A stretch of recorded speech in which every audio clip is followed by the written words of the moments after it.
Kisah Raja Muradafur, pendekar besi Utsmania. Bab I, bayi dari istana yang terkoyak. Malam itu, langit Istanbul menggantung kelam seperti pertanda. Angin dari Bosporus mendera jendela istana Topkapi, membawa serta kabut asin dan jeritan gelap masa depan. Di dalam kamar melahirkan suara tangis bayi pecah. Seorang dukun tua berbisik dengan napas berat. Seorang putra tuanku, Kösem Sultan, ibu dari sang bayi, tersenyum di tengah peluh dan rasa nyeri yang belum sepenuhnya sirna. Tapi dalam tatap matanya sudah terpahat tekad baja.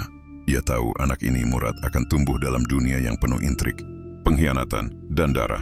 Kekaisaran sedang sakit, dan satu-satunya jalan untuk bertahan hidup adalah menggigit lebih dulu sebelum digigit. Sejak dini, Murad kecil dididik dengan campuran kasih sayang dan kekakuan. Ia dibesarkan di antara taman-taman Topkapi yang indah, namun juga lorong-lorong penuh bayangan. Tempat bisikan kematian dan kudeta menjadi percakapan biasa. Ia melihat pamannya, Mustafa Premi, turun naik tahta karena tekanan Janisari. Ia melihat pejabat digantung karena loyalitas yang berubah arah. Ia melihat ibunya harus bermanuver antara menjaga anak-anaknya dan menyelamatkan posisinya sendiri di tengah badai istana. Bab 2, naik tahta di atas kekacauan. Ketika Murad masih berusia 14 tahun, tahta kekaisaran dilemparkan ke pundaknya. Mustafa Premi yang tak stabil secara mental digulingkan. Janisari yang haus kekuasaan mendukung naiknya Murad karena ia muda dan karena mereka yakin bisa mengendalikannya. Tapi mereka salah menilai bocah itu. Selama bertahun-tahun Murad hanya menjadi sultan secara nama. Ibunya dan para wazir mengendalikan segalanya. Ia menyaksikan kota hancur dalam kekacauan. Pasar-pasar dipenuhi pemalak. Suara azan dibungkam oleh tawa pemabuk. Para ulama memperjualbelikan fatwa seperti pedagang rempah. Murad mendengarkan. Murad mencatat. Murad menunggu. Bab 3, Murad menjadi singa. Usia 20, di malam yang sunyi, Murad memanggil para penjaga pribadi dan satu persatu menangkap para penasihat korup, termasuk orang-orang yang telah mendampingi ibunya. Kösem Sultan sendiri, perempuan paling berkuasa di Istanbul, diperintahkan mundur dari politik. Murad berdiri di hadapan ibunya dan berkata, "Ibu telah membimbingku sampai di sini. Tapi mulai malam ini, biarkan aku sendiri yang mengukir jalanku." Dengan suara hati yang berat, Kösem mundur ke sayap istana. Ia tahu anaknya tak lagi anak kecil. Murad kini memegang kekuasaan seutuhnya. Ia menciptakan dewan yang tunduk hanya kepadanya. Ia menyapu bersih oposisi dan memperketat sistem pengawasan. Istana berubah dari tempat diplomasi menjadi benteng kekuasaan mutlak. Bab 4, larangan, hukuman, dan keadilan. Murad melihat akar penyakit kekaisaran, kebebasan yang kebablasan, pergaulan malam, ketergantungan pada alkohol, dan kaum elit yang merasa tak tersentuh hukum. 3 larangan utama diumumkan. Alkohol, tembakau, kopi. Dalam sebuah surat ke seluruh provinsi, Murad menulis, "Aku tidak akan membiarkan negeri para khalifah diracuni oleh kemalasan dan mabuk. Siapapun yang merusak tatanan ini, meski berdarah bangsawan, akan kukirim ke neraka." Dan ia tidak bermain-main. Murad sering menyamar sebagai rakyat biasa. Ia menelusuri gang-gang Istanbul, menyaksikan sendiri perilaku rakyatnya. Jika mendapati pelanggaran, ia menegakkan hukum di tempat. Konon di satu malam musim dingin, ia memenggal 2 petugas istana yang minum arak di balik warung sembunyi-sembunyi. Keputusan-keputusannya brutal, tapi hasilnya nyata. Keuangan negara pulih. Janisari kembali tunduk. Ulama berhenti menyalahgunakan agama. Hukum ditegakkan untuk semua kalangan. Ia menjadi legenda hidup. Rakyat mencintainya dan sekaligus takut padanya. Bab 5, Murad dan Perang Suci. Tahun 1635, Murad memimpin langsung pasukan Utsmaniyah menuju timur, melintasi gunung-gunung melawan kekaisaran Safawi. Tujuannya merebut kembali Baghdad, kota yang jatuh ke tangan musuh dan dianggap sebagai mahkota kehormatan dunia Islam. Dalam perjalanan, Murad menunjukkan sisi kepemimpinan luar biasa. Ia menolak naik tanduk, lebih memilih menunggang kuda seperti prajurit biasa. Ia makan dan tidur bersama tentara di tanah di bawah bintang. Ia menyusun strategi seperti maestro, mengepung, memotong suplai, dan menyerang dari 2 arah. Akhirnya Baghdad jatuh. Kota itu bersujud kepada Utsmania. Di atas menara besar bendera bulan sabit dikibarkan lagi. Kemenangan itu bukan hanya militer tapi simbol kembalinya kejayaan Utsmania. Bab 4, istana yang sunyi. Tapi di balik semua kemenangan, Murad semakin kesepian. Ia tak mempercayai siapapun. Ia mencurigai wazir, penasihat, hingga keluarganya sendiri. Ia bahkan mengeksekusi adiknya, Pangeran Bayezid, karena khawatir akan pemberontakan. Ia menyendiri di istana, tak pernah menikah, tak pernah punya pewaris yang ia akui. Yang lebih tragis, ia sendiri melanggar larangannya. Dalam sunyi, ia minum alkohol diam-diam. Bukan karena kenikmatan, tapi karena hatinya tak tenang. Hidupnya menjadi paradoks. Ia menegakkan hukum tapi hidup dalam pelanggaran. Dia mencintai rakyat tapi membenci kedekatan. Ia membakar semua pengkhianat tapi juga membakar dirinya perlahan. Bab Sepman kematian sang pendekar besi. Murad Nafur wafat di usia 31 tahun. Penyakit hati akibat alkohol merenggut nyawanya dengan cepat dan tanpa ampun. Sebelum menghembuskan napas terakhir, ia memanggil wazir besar dan berbisik, "Jangan bunuh Ibrahim. Biarkan ia hidup demi kekaisaran." Ia tak ingin darah terus mengalir di istana setelah kematiannya. Ia tahu bahwa satu kematian bisa menyelamatkan banyak, tapi satu belas kasih pun bisa menyelamatkan sejarah. Jenazahnya dimakamkan dengan upacara agung, namun rakyat yang berkumpul diam membisu. Bukan karena tidak berduka, tapi karena kehilangan raja yang tak bisa digantikan. Warisan sang raja, Murad Puri meninggalkan warisan yang tak tertandingi, memulihkan otoritas negara, menghapus korupsi dan penyalahgunaan kekuasaan, memenangkan perang besar melawan Safawi, mengukir citra Sultan sebagai hakim algojo dan penjaga moral. Ia adalah bayangan gelap dan terang dari Utsmaniyah. Ia adalah tangan Tuhan yang bersimbah darah, tapi juga pembela keadilan terakhir dari kekaisaran yang hampir runtuh. Epilog api yang membakar dan menyala.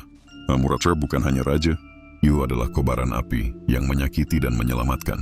Ia adalah malam yang penuh maut, dan fajar yang membawa harapan. Jika kau berjalan ke kompleks Sultan Ahmed di mana makamnya bersemayam, mungkin kau bisa mendengar suara samar dari batu nisan. Jangan biarkan kelembutan menghancurkan negeri.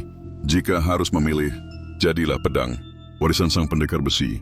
Ketika nama Murad Emperor diukir di atas nisan marmer putih di kompleks Sultan Ahmed, bukan hanya seorang sultan yang dikubur tetapi juga satu zaman, satu jiwa keras yang menolak tunduk pada kehancuran. Ia hanya memerintah selama 17 tahun, namun dampaknya menggema seperti guruh di gunung Ararat. Tidak hanya mengguncang tanah yang diinjaknya, tapi juga memberi gema ke masa depan yang belum terbayang. Murad Emperor datang bukan untuk dicintai, ia datang untuk menyelamatkan apa yang masih bisa diselamatkan. Bahkan jika itu harus dibayar dengan darah, rasa takut, dan luka dalam dirinya sendiri. 1. Pemulih kekuasaan pusat. Kekuasaan sultan saat itu tak lebih dari topeng di wajah boneka, dipermainkan oleh para perwira Janisari dan wazir yang menjual kesetiaan seperti komoditas di pasar rempah. Murad Mai merobek topeng itu. Ia menyingkirkan tangan-tangan licik dari jantung kekuasaan dan mengambil kembali mahkota yang semestinya dipegang oleh penguasa sejati. Dalam sejarah Utsmaniyah, hanya sedikit sultan yang mampu membalikkan keadaan secepat dan setegas dirinya. Dengan satu perintah, ia mengakhiri karier para jenderal busuk. Dengan satu tebasan, ia membungkam mulut pengkhianat. Dan dengan satu langkah, ia membangun kembali otoritas pusat, yang selama puluhan tahun telah diremukkan oleh kelambanan dan ketakutan. Tampaknya, barangkali Utsmaniyah tak akan bertahan hingga abad ke-19. 2. Penegak hukum tanpa kompromi. Murad Anpur mengubah hukum menjadi pedang yang tak pernah berkarat. Ia melarang alkohol, tembakau, dan kopi, bukan karena ingin mengontrol kenikmatan rakyat, tapi karena ia tahu dari sana lahir kedangkalan, persekongkolan, dan pemberontakan. Ia menghukum setiap pelanggar dengan tangan sendiri.